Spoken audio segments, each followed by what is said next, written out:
Pasteur Edo, bonjour. Bonjour. Vous êtes citoyen togolais, vous êtes responsable d'un mouvement. Quelle analyse faites-vous de la situation sociopolitique après l'élection du 25 avril dernier?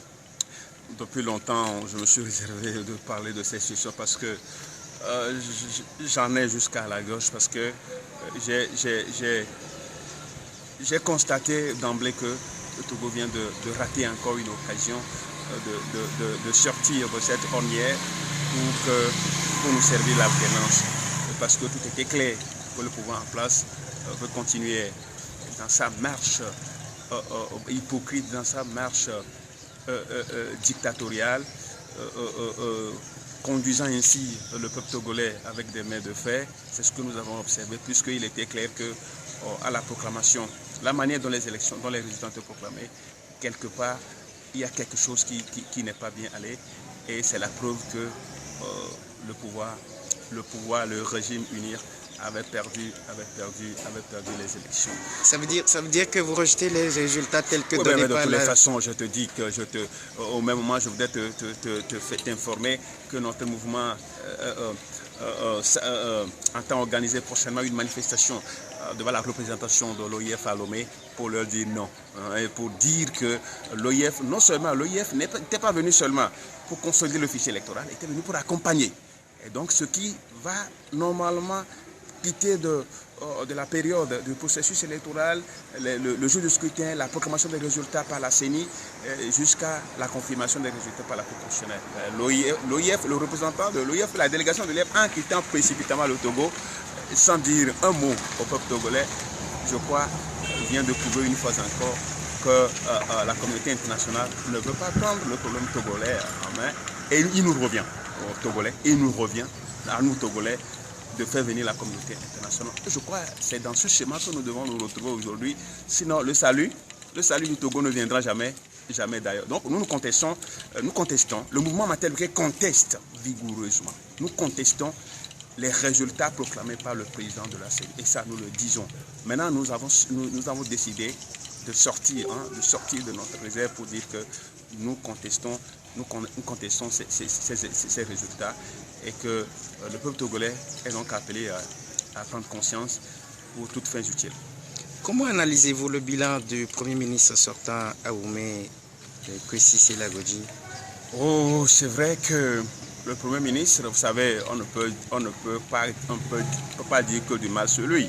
Il a réussi à certains niveaux, mais dans l'ensemble, il faut reconnaître quand même que le régime, il n'était venu que pour soutenir l'action du gouvernement, et c'est ce qu'il a fait, mais ce qui n'est pas allé dans le compte des Togolais, puisque les crises sous lui, les crises sociales ont été répétitives, l'ébullition sociale, les gognes sociales à tous les niveaux, de la santé, au niveau de l'éducation, donc un peu partout la fonction publique. C'est dire que il a raté, Aoumé Zounou a raté sa mission. Peut-être il a accompli pour celui qui l'a nommé, mais pour le peuple togolais, il n'y a pas eu grand-chose à retenir. Même si quelque chose est fait, je crois que c'est minime. Ce n'est pas ce que les Togolais veulent. Et que lui, le dernier scandale, peut-être le scandale qui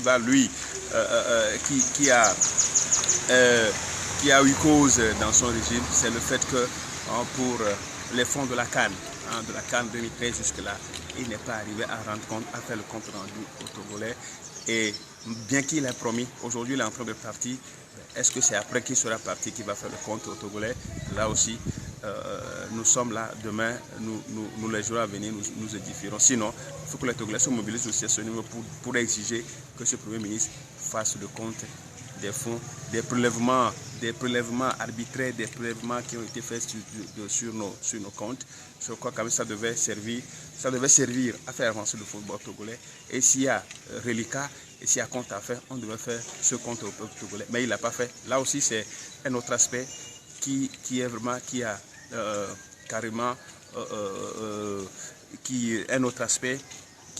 a contribué à dire que son bilan, à neutraliser son bilan, donc son bilan, à négativer son bilan, si vous permettrez. Dites-moi, quel est votre avis sur la lenteur qu'observe le président de la République à nommer un nouveau Premier ministre? Qu'est-ce qui justifie cette lenteur? J'ai du mal parce que, étant dans la logique de contestation des résultats, j'ai du mal à dire le président de la République, je préfère le chef de l'État, parce que j'estime qu'on peut être chef de l'État sans être président de la République, président de la République. Donc je préfère le chef de l'État, donc président de fait. C'est vrai, c'est comme s'il n'était pas préparé à être à la victoire. Moi, je viens de dire tout à l'heure, il n'est pas préparé à la victoire, donc il hésite. Il ne sait pas ce que demain sera fait. Ailleurs, en quelques jours, le lendemain, après la démission du gouvernement, c'est un autre gouvernement qui est mis en place. Mais un mois, déjà bientôt un mois, rien n'est fait. C'est la preuve que peut-être qu'il manque des candidats à la primature, je ne sais pas trop.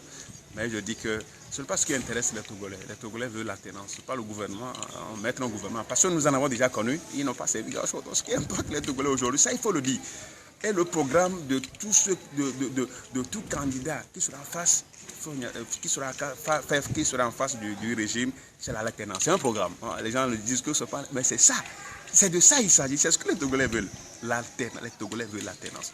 Les Togolais veulent finir avec ce régime impopulaire. Et donc c'est ça. Donc je dis que pour nous aujourd'hui, le chef de l'État qui nomme un Premier ministre ou pas, c'est vrai que le pays doit fonctionner, mais il sait qu'il y a des risques forts. Parce que de l'autre côté, il y a un candidat qui se proclame aussi.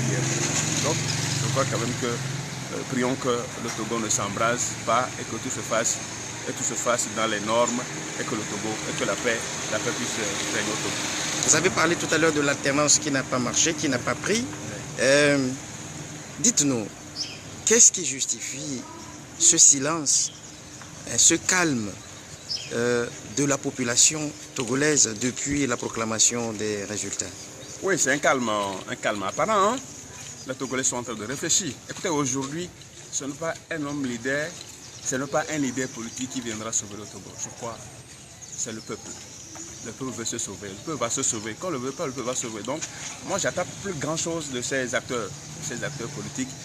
Mais j'attends la conscientisation du peuple togolais. Que le peuple togolais prenne conscience, comme cela se fait ailleurs, au Burundi, malgré la répression, la contestation continue, malgré la répression au Burkina, ça a pris, et dans d'autres pays aussi, ça va prendre. Pourquoi pas le Togo? Ça doit prendre au Togo, ça doit prendre aussi au Togo. Et je vous dis que le peuple est en train de se conscientiser, le peuple est en train d'écouter la voix de Dieu. Le jour où la voix là, ça va rentrer dans les oreilles, ça va rentrer dans les cœurs, nous assisterons certainement à une inversion de la tendance. La tendance va être inversée, va être renversée dans les jours, dans les mois à venir. C'est la foi que moi j'ai en tant que défenseur des droits de l'homme, en tant que militant de l'alternance au Togo. Quelle idée avez-vous sur ces caméras de surveillance qui sont placées un peu partout dans la ville de Lomé? Écoutez, placer les caméras de surveillance, c'est une bonne chose. Mais je crois qu'il faut informer le peuple. Il faut informer le peuple. C'est une bonne chose de placer des caméras de surveillance, mais il faut informer. Je crois que le pouvoir, vous savez, la dictature se nourrit du silence, du mutisme. Quand c'est oui, c'est ça qui fait la force d'un régime dictatorial, d'un régime despotique. Et c'est ce qu'ils sont en train de faire. Ils ne veulent pas communiquer sur les choses. Mais aujourd'hui, est-ce que quelque chose peut se faire encore dans la discrétion, peut se faire encore dans la clandestinité? Ce n'est pas normal. Donc, comment les gens ont su qu'aujourd'hui il y a des caméras? C'est qu'aujourd'hui, nous sommes dans un état, dans un moment où le monde entier est un village planétaire, où les informations circulent à droite sur les réseaux sociaux et un peu partout. Donc, aujourd'hui, est-ce que le gouvernement va communiquer sur ça? On ne sait pas. Mais quand même, il faut informer, il faut sensibiliser les citoyens sur l'acte que l'on pose.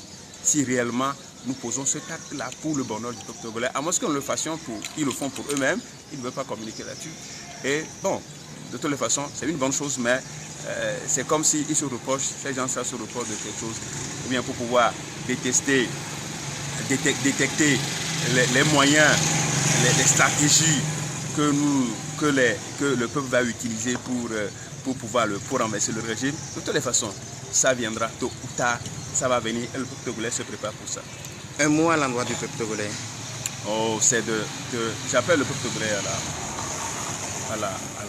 à la patience, mais aussi au même moment à l'esprit, au sursaut, à un sursaut patriotique. Au sursaut patriotique, pour que nous sortions de cette situation. Personne ne viendra nulle part pour nous sauver. Donc je demande au peuple togolais d'être patient, mais au même moment d'être déterminé, d'être engagé, d'être décidé, d'être actif, de ne pas croiser les bras pour dire Dieu va le faire.